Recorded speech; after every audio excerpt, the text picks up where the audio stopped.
अस्सलामु अलैकुम वरहमतुल्लाहि वबरकातुहू। इन्नल हम्दलिल्लाहि नहमदुहु व नस्तईनुहु व नस्तगफिरुहु व नऊज़ु बिल्लाहि मिन शुरूरि अनफुसिना व मिन सय्यिआति अमालिना। मन यहदिहिल्लाहु फला मुदिल्ल लहु व मन युद्लिल फला हादिय लहु व अशहदु अल्ला इलाहा इल्लल्लाहु वहदहु ला शरीका लहु व अशहदु अन्ना मुहम्मदन अब्दुहु व रसूलुहु। अम्मा बाद फ़इन्ना खैरल हदीस किताबुल्लाह व खैरल हदी हदी मुहम्मदिन सल्लल्लाहु अलैहि वसल्लम व शर्रल उमूरि मुहदसातुहा व कुल्लु मुहदसतिन बिदअह व कुल्लु बिदअतिन ज़लालह व कुल्लु ज़लालतिन फिन्नार। अऊज़ु बिल्लाहि समील अलीम मिनश शैतानिर रजीम। बिस्मिल्लाहिर रहमानिर रहीम।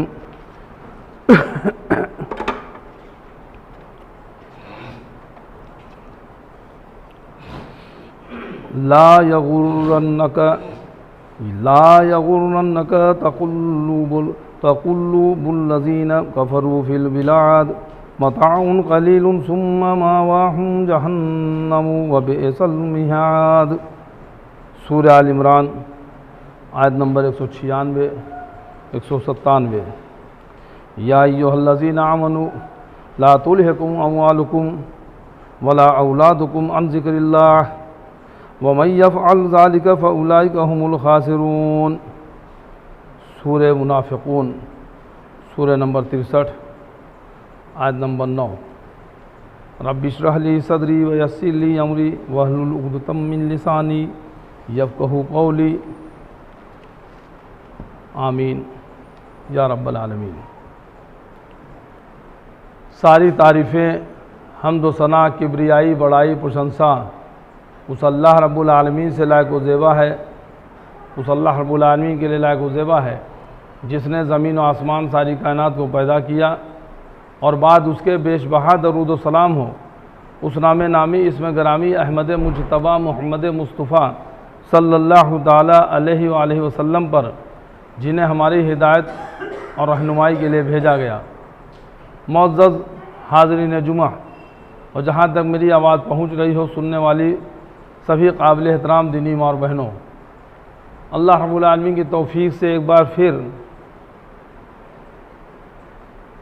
आज बतारीख़ 25 जून सन 2021 बरोज़ जुमा मोहम्मदी मस्जिद अहले हदीस मिर्ज़ापुर यूपी अल हिंद की सरज़मी पे नमाज जुमा अदा करने की अल्लाह ताला ने जो हमें आपको तौफ़ीक़ दी और क़ब्ल नमाज जुमा खुतबा जुमा के ताल्लुक़ से ये रब का कलाम और नबी का फ़रमान मुझे कहने की, आप लोगों को सुनने की अल्लाह ताला ने जो तौफ़ीक़ दी, उसके लिए सबसे पहले तो मैं अल्लाह रब्बुल आलमीन का शुक्र अदा करता हूँ और कुछ भी कहने सुनने से पहले ये दुआ करता हूँ कि अल्लाह तू मुझे हक़ कहने की और आप सबों को हक़ सुनने की और हम सबों को कहने सुनने से ज़्यादा अमल करने की तौफ़ीक़ अता फ़रमा। आमीन या रब्बल आलमीन। साथियों, पिछले मुसलसल 3 हफ़्तों से 3 जुमा से अल्हम्दुलिल्लाह जिस उन्वान के तहत गुफ्तगू की जा रही है इस खुतबा जुमा के ताल्लुक़ से, वो उन्वान है सवाल हमारे जवाब कुरान के। यानी कुछ ऐसे सवालात जो हमारे राब के ज़हनों में उठते होंगे, कुछ ऐसे सवालात जो हमारे राब के साथ माशरे में होते रहते हैं, उससे हम आप दो चार होते रहते हैं, वो गुफ्तगू के दौरान वो बातें आती हैं, ज़हनों में, दिलों में, दिमागों में बात आती हैं। तो ऐसे उन चीदा सवालों का जवाब कुरान मजीद से लेने की कोशिश की गई और जिसमें ये आज उसका पार्ट 3 हिस्सा 3 है। इसमें भी हम कुछ सवालात के जवाब कुरान मजीद से देखेंगे। कुरान मजीद मेरे भाई एक ऐसी किताब है कि जो ख़ुद एक मोजज़ा है और कुरान जो इसका नाम भी है, यानी इसको बार बार क़रअत करने वाली, बार बार पढ़ी जाने वाली किताब, बहुत ज़्यादा। पूरी दुनिया के अंदर आप देखिए कोई भी किताब हो, आप किसी किताब को एक बार पूरा पढ़ डालिए, 2 बार पढ़ डालिए, 3 बार पढ़ डालिए, फिर आपका मन जो है वो किताब पढ़ने का नहीं होगा कि यार तो पढ़ चुके हैं, इसको जानते हैं, क्या बार बार पढ़ें। कोई भी किताब देख लीजिए आप। लेकिन ये अल्लाह का कलाम एक ऐसी किताब है, इसे आप चाहे जितनी बार पढ़ें, पढ़ते जाएं, ख़त्म हो जाएगा, दोबारा पढ़ें, 6 बार पढ़ें, चौथी बार पढ़ें, बराबर। लेकिन कभी भी आपका मन ये नहीं करेगा कि बस हो गया, अब क्या कुरान पढ़ें। और हर बार जब जब आप कुरान पढ़ेंगे, उसके तर्जुमे पर, उसके माना मफ़हूम पे गौर व खौज करेंगे, थोड़ा चिंतन और मनन करेंगे, तो आप देखेंगे कि कुछ न कुछ नई चीज़ें, नई बातें, नई तरीके से, नए अंदाज में वो आपके सामने बहुत सी बातें और बड़ी गहरी गहरी बातें, बड़े साफ और कम अल्फाज में आपको और मिसालों के साथ में अल्लाह ताला ने देखिए उसमें कैसे समझाई है, वो समझ में आती रहती है। और मैथमेटिकल हिसाब से भी अगर देखिए तो आप देखेंगे तो रब के इस कुरान में, अल्लाह के इस कलाम में आप वो ऐसी ऐसी बातें, ऐसी ऐसी चीज़ें जब गौर व खौज करेंगे तो आपको बड़ी हैरत होगी, बड़ी कह लीजिए कि आपको आश्चर्य होगा कि अल्लाहु अकबर, इतनी बेहतरीन किताब। मिसाल के तौर पर जब आप कुरान मजीद का मुताला करें तो आप देखें कि पूरे कुरान मजीद में 80 और 8 88 बार फरिश्ते का लफ्ज़, मलाइका का लफ्ज़ इस्तेमाल हुआ है। 88 बार। अब 88 बार फरिश्तों का नाम अगर अल्लाह ताला ने कुरान में जिक्र किया तो ये भी समझ लीजिए कि अल्लाह रब्बुल आलमीन ने इंसानों को पैदा करने के पहले अल्लाह ताला ने जिन्नात और इंसान को बना दिया था। इब्लीस जो कि जिन्नों में से था, फरिश्ते तो तमाम फरिश्ते थे। तो देखिए 88 बार हम कुरान जब पढ़ते हैं तो उसमें देखते हैं कि फरिश्तों का नाम 88 बार आया है, तो इब्लीस शैतान का लफ्ज़ भी 88 बार आया है। 88 बार फरिश्तों का लफ्ज़ है तो 88 बार शैतान का भी लफ्ज़ मिलेगा। दुनिया का लफ्ज़ इस्लाम कुरान मजीद में 115 बार आया है, दुनिया। तो दुनिया के बाद, मरने के बाद जब हमारी आखिरत जब आएगी, जब दूसरी ज़िंदगी होगी जहाँ पर अल्लाह ताला के सामने पेश होना होगा, हिसाब किताब देना होगा, तो उस आखिरत का लफ्ज़ भी आप देखें तो 115 बार आया है। दुनिया का लफ्ज़ 115 बार आया पूरी कुरान में, तो आखिरत का लफ्ज़ भी 115 बार आया है। और महीने का लफ्ज़, माह का लफ्ज़, महीने का लफ्ज़ जो है वो 12 बार आया है। और हम आप जानते हैं कि पूरे साल में 12 महीने होते हैं, तो महीनों का लफ्ज़ भी कुरान मजीद में आपको 12 बार ही मिलेगा। और एक साल के अंदर 365 दिन होते हैं, तो कुरान मजीद में यौम का लफ्ज़ जो आया है, दिन का लफ्ज़ जो इस्तेमाल हुआ, वो भी 365 बार ही इस्तेमाल हुआ है। कुरान मजीद में आप देखेंगे कि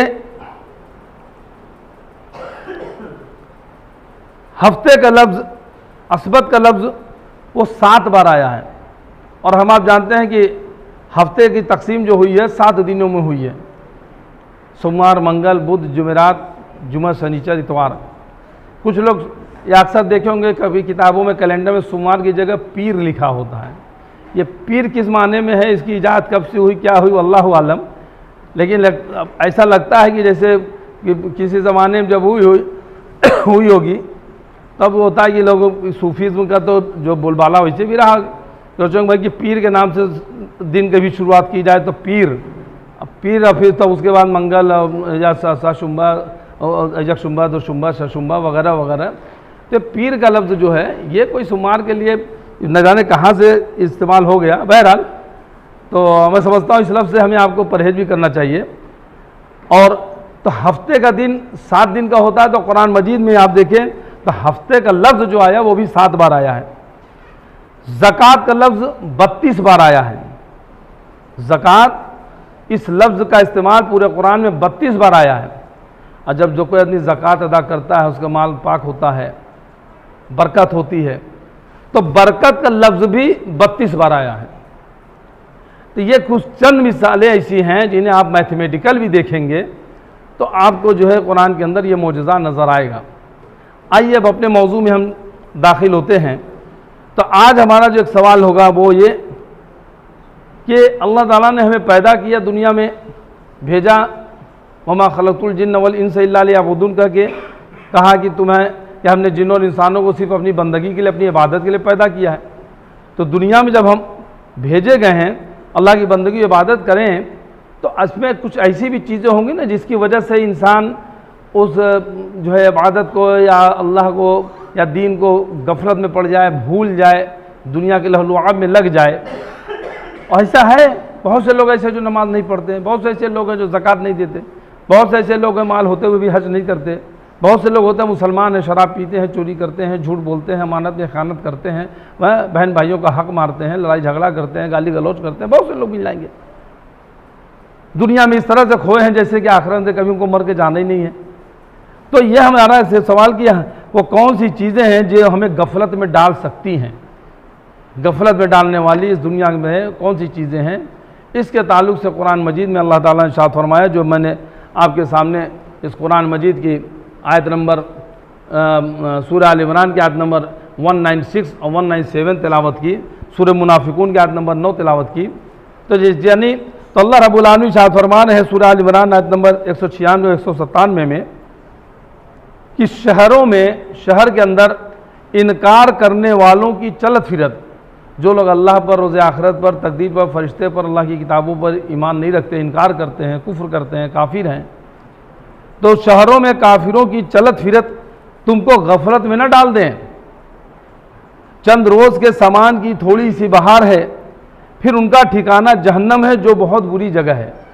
यानी इंसान देखता है और कभी कभी देखिए सवाल भी उठता है कि यार हम लोग 5 वक्त की नमाज़ पढ़ते हैं, इतना रोज़ा के महीने में रोज़ा भी रखते हैं, जो हलाल की कमाई कमाते हैं, सच बोलते हैं, सब तमाम, लेकिन देखिए तो हम लोग बड़े परेशान रहते हैं। आज मुसलमान बहुत पस्त हालत में है, बहुत परेशान हाल में है। और काफिरों को देख लीजिए, उन्हें ना अल्लाह पर ईमान, ना नबी को, बल्कि तौहीन भी करते हैं, नबी के ख़िलाफ़ उल्टी सीधी बातें बोलते हैं, कुरान के ख़िलाफ़ बातें बोलते हैं, अल्लाह का इनकार करते हैं, आखिरत को नहीं मानते हैं, फरिश्तों को नहीं मानते हैं। लेकिन उनको देखिए कि उनकी जो है बड़ी बड़ी बिल्डिंगें हो रही हैं, वो देखिए जब करोड़ों अरबों में खरबों में खेलने वाले लोग हैं, फलां हैं, अरबपति, खरबपति, पूंजीपति, उद्योगपति हैं। उनके देखिए कि उनके यहाँ हज़ारों लोग जो है उनके यहाँ काम करने वाले हैं, इतने मालदार लोग हैं। अल्लाह रब्बुल आलमीन फरमा रहे हैं, इरशाद फरमा रहे हैं, ये चंद रोज़ के सामान की ये थोड़ी सी बहार है, ये उनके ये चलत फिरत देखकर, उनके इस बहार को देखकर, उनके माल दौलत और उनके इस तरह की जो है नौकर चाकर बिल्डिंगें और गाड़ियाँ देखकर ये जो है तुम कहीं गफलत में न पड़ जाना, क्योंकि उनका ठिकाना तो बहुत बुरा है, वो जहन्नम में जाएंगे। और जहन्नम में जहाँ के हमेशा रहना है, बहुत बुरा ठिकाना है। ये चंद रोज़ा ज़िंदगी समंदर में जैसे आप अगर उंगली डाल के निकालें जितना पानी इसमें आए, उससे भी कम ये दुनिया की ज़िंदगी, बाकी पूरा समंदर उससे कहीं ज़्यादा, वो हमेशा रहने वाली ज़िंदगी आखिरत की ज़िंदगी होगी। तो उस ज़िंदगी के एतबार से इनका ठिकाना जहन्नम है। तो जहन्नमियों की तरफ देख करके तुम गफलत में मत पड़ जाना कि तुम भी दुनिया कमाने के पीछे लग जाओ, तुम भी दुनिया के पीछे लग जाओ, ऐसा तुम नहीं करना। फिर दूसरी जगह अल्लाह रब्बुल आलमीन इरशाद फरमान है सूरह मुनाफिकून आयत नंबर 9 में, जिसे मैंने खुतबे मसनूना के बाद तिलावत की अल्लाह की तौफीक से, अल्लाह ताला इरशाद फरमान है कि या अय्युहल्लज़ीना आमनू, ऐ ईमान वालों, सावधान रहो कि तुम्हारे माल और तुम्हारी औलाद तुम्हें अल्लाह के जिक्र से गाफिल न कर दें। यानी ये माल और औलाद, ये दो चीज़ें ऐसी हैं जिसमें अल्लाह ताला ने जो कशिश रखी है, जो खिंचाव रखा है, जो आकर्षण, अट्रैक्शन रखा है कि आदमी माल अगर हजारपति हो गया तो लखपति की जो है तमन्ना लखपति हो गया, तो करोड़पति की तमन्ना करोड़पति हो गया, तो अरबपति की तमन्ना अरबपति हो गया, तो खरबपति की तमन्ना खरबपति हो गया, तो पूंजीपति, उद्योगपति, यानी कि उसकी तमन्ना कभी पूरी होने वाली नहीं। प्यारे नबी मोहम्मद रसूलुल्लाह सल्लल्लाहु अलैहि वसल्लम ने इरशाद फरमाया कि इंसान को अगर सोने से भरी एक वादी मिल जाए तो वो दूसरे की तमन्ना करता है, अगर दूसरी मिल जाए तो वो तीसरे की तमन्ना करता है। यानी उसका जो है ये हसरत, जो है उसका जो है ये कह लीजिए ख्वाहिश जो है, ये बस कब्र की मट्टी से ही भर सकती है। बस मरते दम तक बस उसको यही होगा कि हो जाए हो जाए हो जाए, और उसी में वो मर जाता है। तो माल की ख्वाहिश, ये माल के चक्कर में और तुम्हारी औलाद के चक्कर में, कि अगर औलाद नहीं होता है तो लोग यहाँ तक कि सब्र नहीं कर पाते तो अल्लाह को छोड़कर गैरुल्लाह की कब्रों तक पे उनके चौखटों पर जाके जो इंसान जो दुनिया से जा चुका है, मुर्दों के आगे जा जा करके रोता है, गिड़गिड़ाता है, औलाद मांगता है, इंसानों के सामने जाकर करके सजदा रेज हो जाता है, उनके कदमों की खाक छानता है, ताबीज गंडे पलीते अपने जिस्म पे लटका लटका करके और घरों में लटका के और कहाँ कहाँ लटका करके वो सोचता है, इससे उम्मीद रखता है कि शायद औलाद हो जाए। अल्लाह के साथ शिर्क तक कर बैठता है और करता रहता है।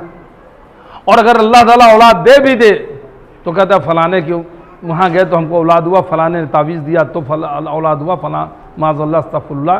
तो औलाद के चक्कर में कभी चलो शिर्क नहीं किया है, कुफ्र नहीं किया, बिदअतें नहीं की, गुनाह नहीं किया, अल्लाह ने दिया। अब उस औलाद की तरबियत में, उसको पालने पोसने में, उसको खिलाने पिलाने में, उसको रखने में अब वो अपनी कमाई से कहीं बहुत ज़्यादा हलाल हराम का लिहाज नहीं कर रहा है, कहाँ से कैसे मिले बस ले आए, अपने माल कमाएं और बच्चों को अपने अच्छा से अच्छा पहनाएं, अच्छा से अच्छा पढ़ाएं।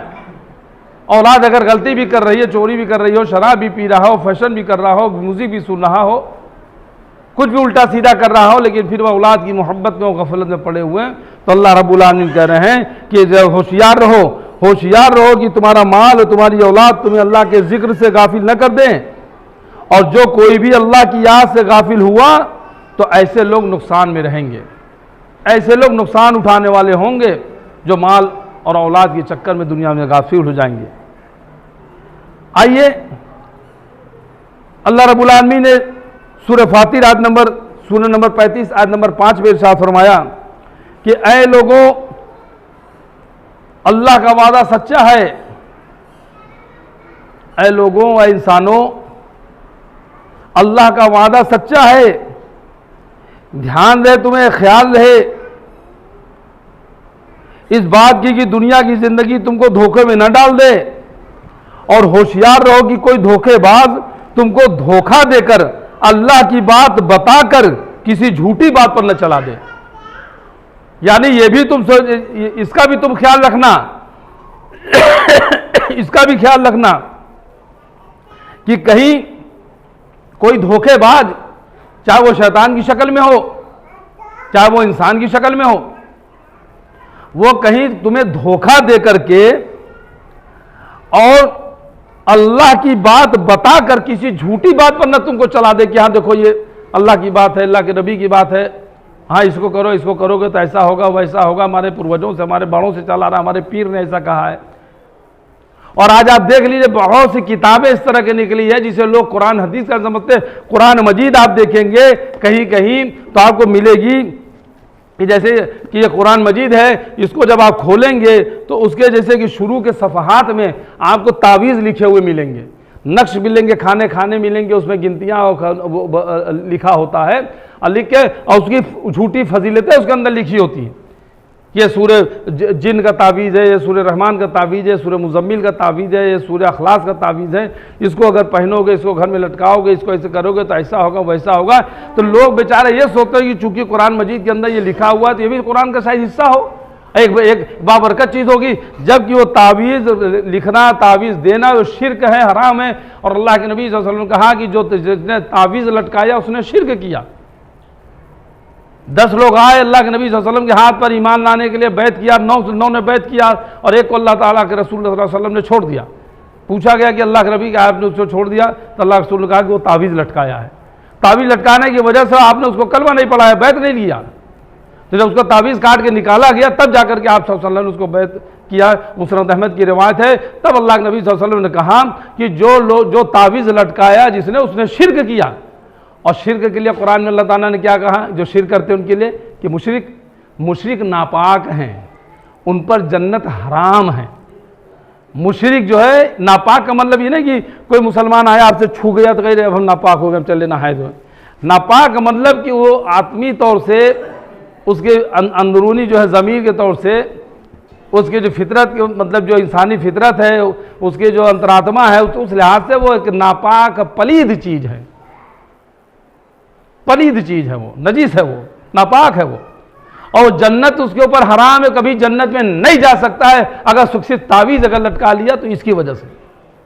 इसलिए जीते जी अपने आप को तावीज़ से आज़ाद करो, गर्दनों को आज़ाद करो, कमर में, हाथ में, जहाँ भी बाजू में हो उसको निकालो।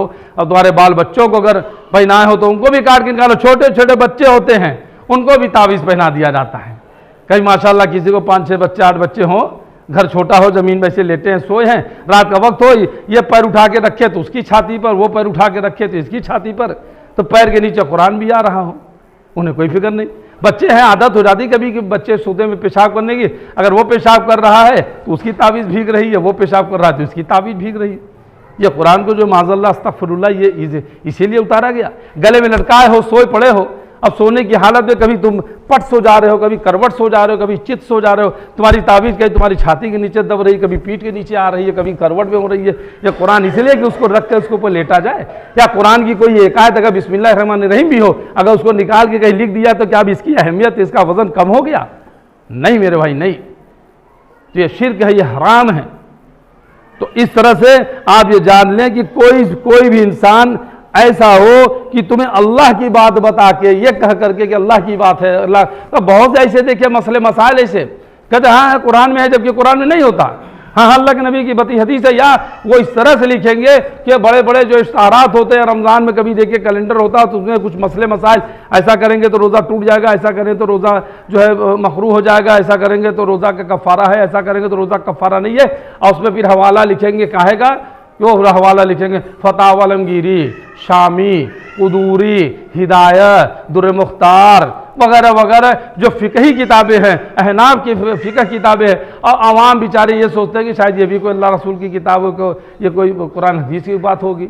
और जबकि उसमें इतने वाहियात कुरान हदीस के ख़िलाफ़ भी बातें लिखी हैं, उसको भी लिख देते हैं। तो ये उन ऐसे लोगों से होशियार रहने का कि कोई ये कहे कि हाँ ये अल्लाह की बात है, हाँ या नबी की बात है, तो उसको नहीं मानने का। आइए कुछ एक सवाल ये भी कि दुनिया में हम और हमारा सामान ये कितने वक्त तक के लिए, क्या आज इंसान दुनिया के पीछे पड़ा होता है, हाय दौलत, हाय माल, हाय मकान, हाय बिल्डिंग, हाय जायदाद, हाय हमारे मोटर गाड़ियाँ, हाय बैग बैलेंस, हाय नौकर चाकर, ये इतने पीछे थे, तो इनकी वक़्त क्या है? ये कितने वक्त तक के लिए, कितने टाइम के लिए हमारे लिए हमको अल्लाह ताला दिया? तो सूरह तहा सूरह नंबर 20 आयत नंबर 131 में अल्लाह ताला इरशाद फरमा रहे हैं सूरह तहा में, हमने इनको दुनिया की ज़िंदगी की रौनक वाली कई चीज़ें इम्तहान के लिए बहुत थोड़ी मुद्दत के लिए बरतने को दी है।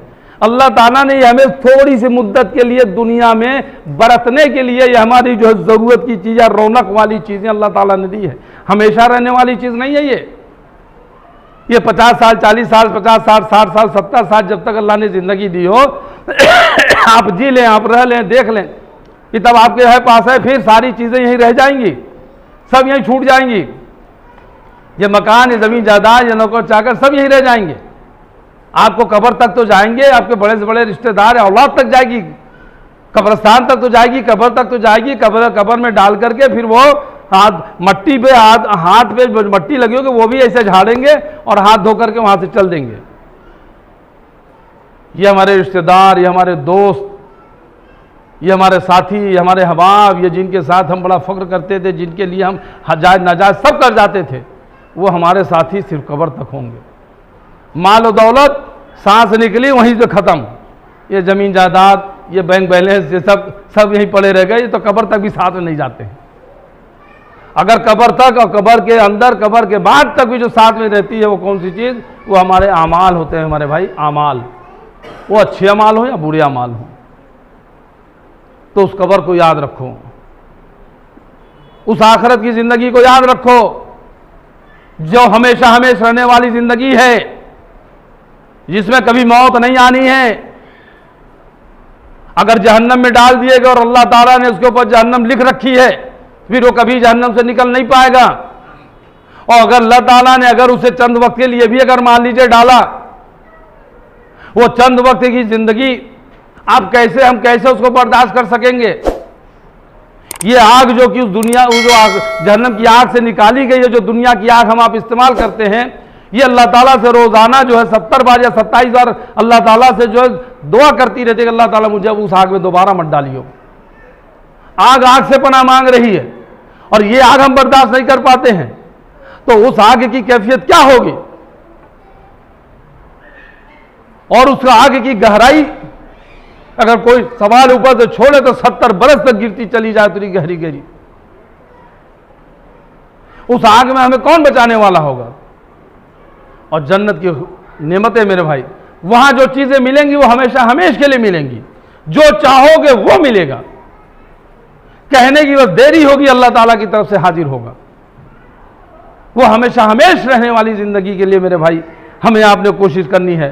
ये दुनिया की जिंदगी बस उतना ही जितना कि हमको जरूरत है, बस उतने के लिए करें, और इसके पीछे हम अपनी आखिरत को न बिगाड़ें, किसी के हुकूक न मारें, शिर्क न करें, बिदअत न करें, गुनाह कबीरा न करें, सगीरा न करें, इससे बच के रहें। अल्लाह रब्बुल आलमीन ने जो जिंदगी की रौनक वाली कई चीज़ें हमें दी, वो इम्तहान के लिए दी है, वो थोड़ी मुद्दत के लिए है, थोड़ी मुद्दत के लिए है। सूरह नहल सूरह नंबर 16 आयत नंबर 96 में अल्लाह ताला इरशाद फरमाते हैं, जो कुछ तुम्हारे पास दुनिया में है उसे ख़त्म हो जाना है, और जो अल्लाह के पास है उसे बाकी रह जाना है। जो लोग सब्र से काम लेंगे उनके नेक अमाल का बदला हम भरपूर अता करेंगे। यानी जो दुनिया की ज़िंदगी और चंद दिनों के लिए, आखिरत की ज़िंदगी हमेशा रहने के लिए जो लोग सब्र करेंगे। सब्र का मतलब क्या? कि दूसरे को देख रहे हैं, यार हमारा तो 1 तल्ला मकान, इनका 2 तल्ला 3 तल्ला बनता जा रहा है, यार हमारे पास तो साइकिल, इनके पास मोटरसाइकिल, हमारे पास मोटरसाइकिल, इनके पास 4 व्हीलर हो गया, हमें तो यार अल्लाह ने 2 ही औलाद दी है, इनको 4 औलाद दी हैं। या किसी भी तरह की चीज़ें नहीं, हमें तो अल्लाह ताला बमुश्किल किसी तरह से हमारे बस पेट पाल दे रहा है, हमको, हमारे बच्चों को हलाल के उसमें, लेकिन सामने वाले को तो क्या बात है, क्या लजीज से लजीज खाने आ रहे हैं, मेवे आ रहे हैं, सब कुछ तमाम चीज़ें खा पी रहे हैं। तो ये देख करके सब्र करने का, सब्र करो, अल्लाह का शुक्र अदा करते रहो कि अल्लाह ने जो दिया, जरा आगे मत देखो, आगे देखोगे तो तुम नेमतों का कुफ्र कर बैठो, मतलब तुम जो है नेमतों का शुक्र नहीं अदा कर पाओगे, बस कोफ्ती कर दे। अरे पीछे देखो कि कोई जो फुटपाथ पर पड़ा हुआ है, कोई सिर्फ पॉलीथीन डाल करके उसके नीचे जिंदगी गुजार रहा है, कोई लोहे की, कोई वो घास फूस की, खपरेल की जो है झोपड़ी बना करके रह रहा है। अल्लाह ने हमें तुम्हें तो कम से कम पक्का मकान दिया हुआ है।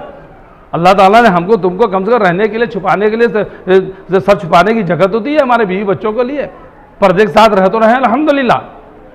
तो अपने पीछे देखोगे तो अल्लाह का शुक्र भी अदा करोगे। तो इसको देख करके दूसरों का आप कूड़े न, और उसके लिए बहुत ज़्यादा वो दौड़ धूप नहीं कि हम सिर्फ दुनिया कमाए, दुनिया कमाए, दुनिया कमाए, इस चक्कर में न रहें। और अल्लाह ताला ने जितना हमें आपको लिखा है वो तो हमें उतना अल्लाह ताला दे के रहेगा, उतना हमको मिल के रहेगा। इसलिए हम इस दुनिया की ज़िंदगी में, इसके लहलुआब में इस तरह से न खो जाएं कि हमारी आखिरत बिगड़ने लगे और उसके लिए हम उसको भूल जाएं। अल्लाह ताला नेक अमाल का बदला हमको भरपूर अता करेंगे और हम सब्र से काम लेते रहें। ये हमारी आपकी कोशिश होनी चाहिए। दुनिया और आखिरत में बेहतर जिंदगी मिल कैसे सकती है? वो हम क्या काम करें कि हम दुनिया में भी अच्छे से रहें, हमारी ज़रूरत भर की चीज़ें अल्लाह ताला में दुनिया में भी दे और आखिरत भी हमारी अच्छी बन जाए, अच्छी बन जाए, समझ जाए। सवाल उठता है, लाजमी है, ज़हन में आ सकता है, आते होंगे, बातें उठती होंगी। अल्लाह रब्बुल आलमीन ने कुरान मजीद सूरह यूनुस सूरह नंबर 10 आयत नंबर 63 आयत नंबर 64 में इरशाद फरमा रहे हैं कि अल्लाह के दोस्त वे हैं जो ईमान लाए और अल्लाह की नाफरमानी से बचते रहें। अल्लाह के दोस्त यानी अल्लाह के वली। अल्लाह के वली कौन है? सिर्फ यही नहीं जिनकी कब्रें बन गई, जिनके मज़ारे बन गए, जिनके गुंबद बन गया, जहाँ बैठ करके जो है चिरागां चल रही है और शिरनी और फातिहे और चादरें चल रही हो, जहाँ पे जो है औरतों मर्दों का हुजूम आ रहा हो, जहाँ पे उर्स कव्वालियाँ हो रही हो, जहाँ पर भंगड़े हो रहे हैं, जहाँ पे चिलम लग रहा हो, जहाँ पे जो है कलीजे की मतलब दुनिया की खुराफातें हो रही हो, हैं वहाँ पर शिरक हो रहा हो, वहाँ पे सजदे हो रहे हो, तवाफ़ हो रहे हो। ये नहीं, अल्लाह के वली कौन होते हैं? और कुरान मजीद से पूछते हैं, कुरान मजीद में देखते हैं कि अल्लाह का वली कौन है। तो अल्लाह ताला इरशाद फरमा रहे हैं कुरान मजीद के अंदर सूरह यूनुस आयत नंबर 63 और 64 में कि अल्लाह के वली वे हैं, अल्लाह के दोस्त वे हैं जो ईमान लाए, जो ईमान लाए और अल्लाह की नाफरमानी से बचते रहें। अल्लाह की नाफरमानी से जो बचते रहें, अल्लाह पर ईमान लाए, अल्लाह की नाफरमानी से बचते रहें, उनके लिए दुनिया व आखिरत की जिंदगी में बशारत ही बशारत है। आप अल्लाह की नाफरमानी से बचते रहिए, जो काम अल्लाह ताला ने कहा है वो करते रहिए, इंशाअल्लाह आपकी दुनिया भी बेहतर बनेगी, आखिरत भी बेहतर बनेगी इंशाअल्लाह। बशारत ही बशारत है। ये रब का कलाम कह रहा है, किसी मुसन्निफ की तहरीर नहीं, किसी मुफ्ती का फतवा नहीं, किसी मुसन्निफ की तहरीर नहीं, किसी मौलवी की तकरीर नहीं है। ये मेरे भाई, ये हमारे और आपके दिलों की बात का जवाब अल्लाह का ये कुरान दे रहा है सूरह यूनुस आयत नंबर 63 और 64 के अंदर। उनके लिए दुनिया व आखिरत की जिंदगी में बशारत ही बशारत है। अल्लाह का फरमान बदला नहीं जा सकता और यही बड़ी कामयाबी है मेरे भाई। ये अल्लाह का कलाम है, झूठा नहीं हो सकता है, बदला नहीं जा सकता है। अगर तुम अल्लाह की नाफरमानी से बचोगे, अल्लाह के हुक्म की फरमाबरदारी करोगे, अल्लाह के रसूल की बात को मानोगे, कसम अल्लाह रब्बुल आलमीन की इस कुरान की इस आयत के रूह में तुम अल्लाह के वली हो जाओगे इंशाअल्लाह। तुम्हारी दुनिया भी अच्छी बनेगी, तुम्हारी आखिरत भी अच्छी बनेगी। ये अल्लाह का वली गई सिर्फ नहीं है वो सोचो ये हसरत भरी कि हम कैसे बनेंगे, हम तो हो ही नहीं सकते हैं, ऐसा नहीं है। और ये भी जान लें कि अल्लाह ताला ने मर्दों और औरतों दोनों को पैदा किया है, तो औरतों के लिए भी ये बात है, अगर वो भी अल्लाह की नाफरमानियों से बचेंगी, नबी सल्लल्लाहु अलैहि वसल्लम से मोहब्बत करेंगी, अल्लाह रसूल से मोहब्बत करेंगे, नबी की सुन्नतों का एहतराम करेंगी, अपने अमल में लाएंगी, उनके लिए भी ये है। लेकिन एक बड़े पॉइंट की बात है, बड़े जो है कह लीजिए कि जो है उस पर गौर फिक्र करने की, सोचने की ज़रूरत है। एक बार एक साहब ने मुझसे कहा या खुर्शीद भाई एक बात तो है यार, अल्लाह ताला ने मर्द और औरत दोनों को बनाया है, तो वली तो अल्लाह के वली तो मर्द भी होते हैं, औरतें भी हो सकती हैं। हमारे हिंदुस्तान में इतने बाबाओं की मजार है लेकिन बाबाइयों का मजार नहीं है। तो सोचिए जरा थोड़ी देर के लिए, वास्तव में मर्दों की मजारें आपको बहुत मिलेगी, फलां साहब की मजार, फलां साहब की मजार, फलां वली, फलां वली। अरे उनकी बीवी, उनकी बीवियाँ, उनकी बेटियाँ, उनकी बच्चियाँ, उनकी बहनें, उनके घर की औरतें भी तो होंगी, क्या वो अल्लाह की वली नहीं बनी? और उनके अलावा भी तमाम, कोई अल्लाह का वली कोई औरतों में नहीं बनता क्या? लेकिन नहीं, सिर्फ बाबाओं की मजारें ज़्यादा मिलेंगी, बाबाइयों का मजार नहीं मिलेगा। तो बात सोच उसकी जरा कह लीजिए कि पॉइंट की बात है ये, कि सही बात कह रहा है। तो ऐसा नहीं है, मर्द भी अल्लाह के वली होता है, औरतें भी अल्लाह की वली होती हैं। सहाबी भी उनके साथ रजी अल्लाह अन्हुम लिखा है, तो सहाबिया के लिए भी रजी अल्लाह अन्हा है, अल्लाह उनसे राजी, वो अल्लाह से राजी। तो मेरे भाई चाहे कोई मर्द हो या औरत, जो भी नेक अमल करे, रब का कुरान सूरह नहल सूरह नंबर 16 आयत नंबर 97, अगर कोई मर्द हो या औरत जो भी नेक अमल करके आवे और ईमान वाला हो, तो ऐसों को हम पाकीज़ा जिंदगी अता फरमाएंगे और आखिरत में उनके लिए अच्छे कामों का बदला भी बहुत अच्छा देंगे। यानी दुनिया में भी उनके लिए पाकीज़ा जिंदगी होगी और मरने के बाद उनकी आखिरत भी बेहतर होगी। ये मर्द और औरत दोनों के लिए है। कुरान मजीद सूरह नहल आयत नंबर 16 सूरह नंबर 16 आयत नंबर 97।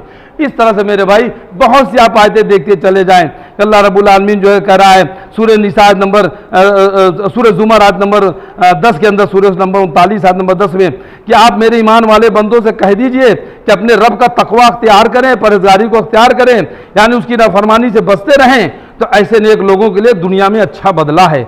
जो कोई चाहे सवाब दुनिया का, तो बस अल्लाह के पास तो दुनिया और आखिरत दोनों का सवाब मौजूद है और अल्लाह खूब सुनने वाला और देखने वाला है। सूरह निसा सूरह नंबर 4 आयत नंबर 134 में अल्लाह ताला ने इरशाद फरमाया कि अगर तुम चाहते हो कि दुनिया का और आखिरत का दोनों जगह का सवाब मिले, दोनों जगह की बेहतरी हो, दोनों जगह हमारी अच्छी बने, तो उसके लिए फिर क्या है, अल्लाह ताला के पास सब दुनिया और आखिरत दोनों की जो है खूबियाँ, बशारतें और जो है मालूमात सब अल्लाह के पास है। तो दुनिया में जब तक रहोगे तब तक के लिए, और मरने के बाद हमेशा के लिए भी, उस आखिरत की ज़िंदगी के लिए भी अल्लाह ताला के पास साजो सामान है, अल्लाह ताला के पास तोशा है मेरे भाई। तो उसके पाने के लिए अल्लाह पर ईमान लाओ, अल्लाह का तकवा अख्तियार करो, परहेज़गारी अख्तियार करो। ये काम करना है, ये नहीं करना है तो नहीं करना है, ये हलाल है तो करना है, ये हराम है तो नहीं करना है। इस तरह से अल्लाह उसके रसूल की फरमाबरदारी पे लग जाइए, इंशाअल्लाह हमारी दुनिया भी अच्छी बनेगी, आखिरत भी अच्छी बनेगी। अल्लाह रब्बुल आलमीन से दुआ है कि अल्लाह ताला मैंने जो कुछ कहा उसमें जो हक़ है वो तेरी जानिब से, कहने सुनने में कोई भूल चूक, कोई नग़ज़िश हुई हो तो मेरे नफ्स की तरफ से रही या शैतान की तरफ से, उसके लिए तो मुझको माफ़ कर बारे लहा। और अल्लाह रब्बुल आलमीन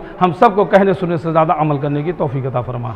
अल्लाह हमें जैसे तूने आज यहाँ मिलाया, ऐसे हम सबको मरने के बाद मैं जन्नतुल फिरदौस में, मैं अपने अहलो अयाल की हमारी मुलाकात वहाँ भी करा बारे लहा। अल्लाह हम सबको जन्नतुल फिरदौस अता कर, जन्नतुल फिरदौस अता कर, जन्नतुल फिरदौस अता कर। जहन्नम के अज़ाब से बचा, कब्र के अज़ाब से बचा, फितने दज्जाल से बचा। जहन्नम के अज़ाब से बचा, कब्र के अज़ाब से बचा, फितने दज्जाल से बचा। जहन्नम के अज़ाब से बचा, कब्र के अज़ाब से बचा, फितने दज्जाल से बचा। अल्लाह हमारी टूटी फूटी नमाज़ों को, इबादतों को, जायज़ दुआओं को, जिन्होंने हमसे दुआओं के लिए कहा हो उनकी भी जायज़ दुआओं को कबूल फरमा। आमीन या रब्बल आलमीन। अस्सलामु अलैकुम व रहमतुल्लाहि व बरकातुहू।